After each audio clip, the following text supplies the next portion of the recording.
Today we are making mofongo.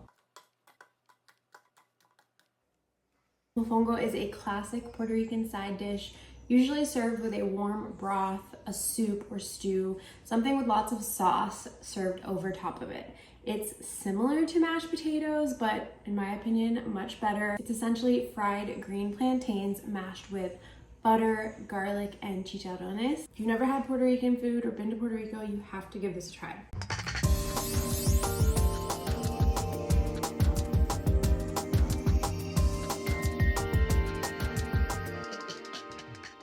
Okay, so to make this, we are starting with our oil. I like to use vegetable or canola oil, and we are adding this to a pan, bringing the heat up to 350 degrees Fahrenheit. And while that oil heats, we're gonna prep our plantains. We're just trimming off the ends and then peeling off that skin. Very important that you use green plantains for mofongo. You've gotta have that starchy, not sweet flavor for it to be mofongo. If you need tips and tricks on how to peel a green plantain, it is a little bit more difficult than a brown plantain or a banana. I've got a whole blog post on my website, so be sure to check that out. I'll link it below. And then once we've got the peels off of about 3 plantains, we're gonna go ahead and just dice them into like 1 to 2 inch pieces. We want them small enough that they're going to be able to fry and cook throughout in that oil. Once those are all ready to go, we're going to add them to our oil. Depending on the size of your frying pan, you might have to do this in a couple batches because you don't want to overcrowd the pan. You want them all to be able to fry evenly without cooling the temperature of the oil. And then I like to do a shallow fry and just flip them around the halfway point, but you could definitely deep fry these. I just like shallow frying because it uses less oil. So again, we're just going to flip them around the halfway point and continue to fry them until they are cooked throughout. They should look golden brown, kind of like this.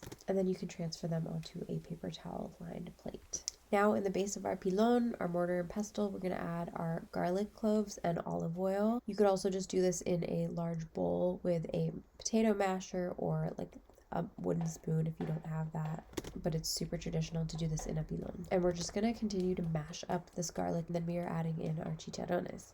If you're vegan or vegetarian, you can definitely just skip these, but they do add a really beautiful crunchy texture and a salty flavor that's just really special.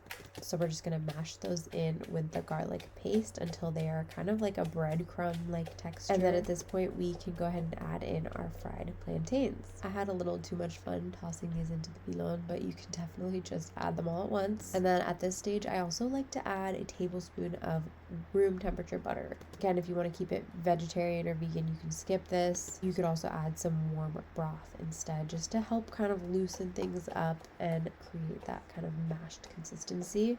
And we're just going to mash it all together, making sure that that garlic and the chicharrones get evenly combined with all of those plantains. And when it looks a little something like this, you are all done. You can season with some salt as needed. Honestly, at this stage, you can season with anything you like if you're into that, but I like to keep mine very neutral. I feel like the garlic and the chicharrones and the salt is perfect as far as seasonings go. Creates this really flavorful but still neutral enough kind of blank canvas that you can, then serve with beans or stews or whatever you want and let that flavor kind of take over. So then I just like to add to a bowl and then flip onto a plate to serve, and that's it. You have just made an amazing batch of mofongo. It really is a perfect blank canvas, kind of like mashed potatoes but better. When I don't have time to make like a fancy sauce or a stew to go with it, I'll just serve it with like a simple green sauce that's made with cilantro, garlic, and some lime juice and olive oil, just to add some flavor and be like a fun little saucy element. But you could totally just eat this on its own.